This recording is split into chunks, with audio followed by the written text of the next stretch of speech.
first we're going to start with some garden rigatoni pasta. This is delicious pasta. Next, I have some chopped onions. We're going to add some chopped onions to our pasta, just like this. All right. Just gonna spread it out a little bit, just like this. All right. Next, we're gonna use a can of diced tomatoes. Now you can use fresh tomatoes if you like, but just to make it quicker, you can use diced tomatoes. Just like that. These are chili diced tomatoes. Oh, I think that landed on my eye.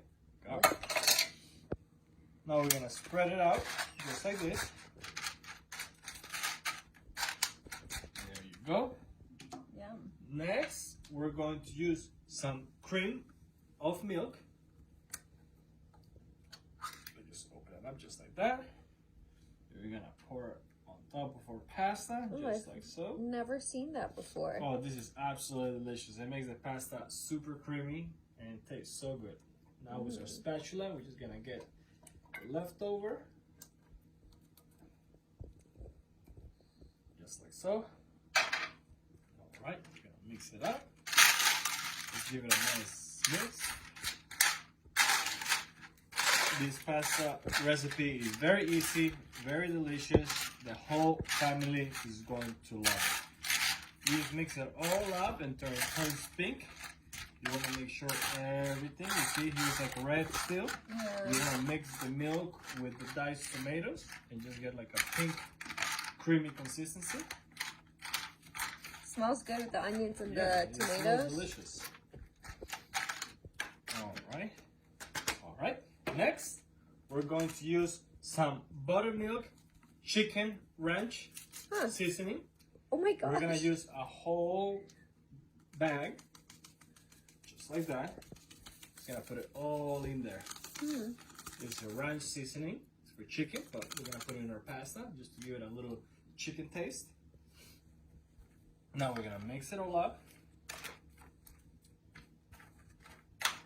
just like so. Look at that.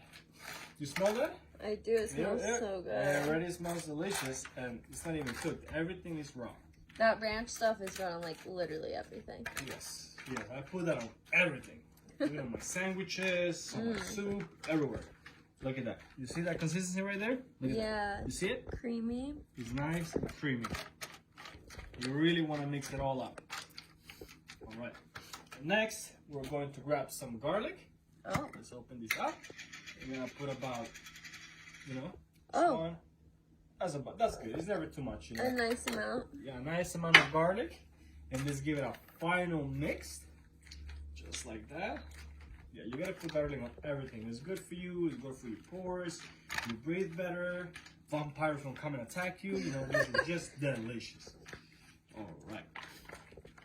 All right. Everything looks about mixed now. What do you think? Yeah, but the pasta's raw, isn't it? Yeah, the pasta's still raw. That's why we're going to add 2 cups of water to our pasta. Let's see if 2 cups of water will do the trick. We just gotta cover our pasta so it can cook. Yeah, perfect. Yeah, 2 cups of water. Now we're gonna give it a final mix, just so we can mix the water with all these delicious and nutritious ingredients, just like so. I had a friend, my friend Ryan, that taught me how to make this recipe. This guy, he really does know how to cook. He invited me to eat this recipe, and I was like, oh my God, this is absolutely delicious. Let's see. You see that? So that's what you want to aim for. You want to make sure it's pink, it's a pink consistency. If it's not pink, you're adding too much milk or you're adding too much diced tomatoes, and you don't want to do that. But all right, this looks about done. Our next ingredient is gonna be some pulled pork. We're gonna add a little bit of pulled pork to our recipe, just to give it a little protein, You know what? Just add the whole can. Let's add the whole can of pulled pork. That I was not expecting. The entire can. Well, you gotta eat like the chef. The best chefs in the world, they make unique recipes. That's what you gotta go with. You can't be eating the same thing over and over. You gotta change it up. Everybody has a different taste. Now look at that. You see? Now it's back to creamy. You were wondering, why is it not creamy enough? There, now you have the answer. If you don't know why it's not creamy enough, you just put some pulled pork in there, and that makes it very creamy. I'm just making a little bit of a mess here, but that's all right. Nobody's looking, so you are all good. All right, I think that's enough. Okay. Oh, let me I'm crying with let me scream my tears. Oh my god. All right. So I got my oven preheated at 300 degrees, and we're gonna put it there for about 45 minutes, and then we'll come back and check on it. All right, and our 1-pan pasta is already made. Let's give it a final spin just so you guys can check it out. Look at that. Oh, creamy. It's very creamy. Oh my god, it smells so good. Look at that. The pasta's already made. Everything is nice and cooked. It absorbed all the water. And there you go. Look at that. Check that out. And there you have it. This is the 1-pan chicken pasta. Enjoy.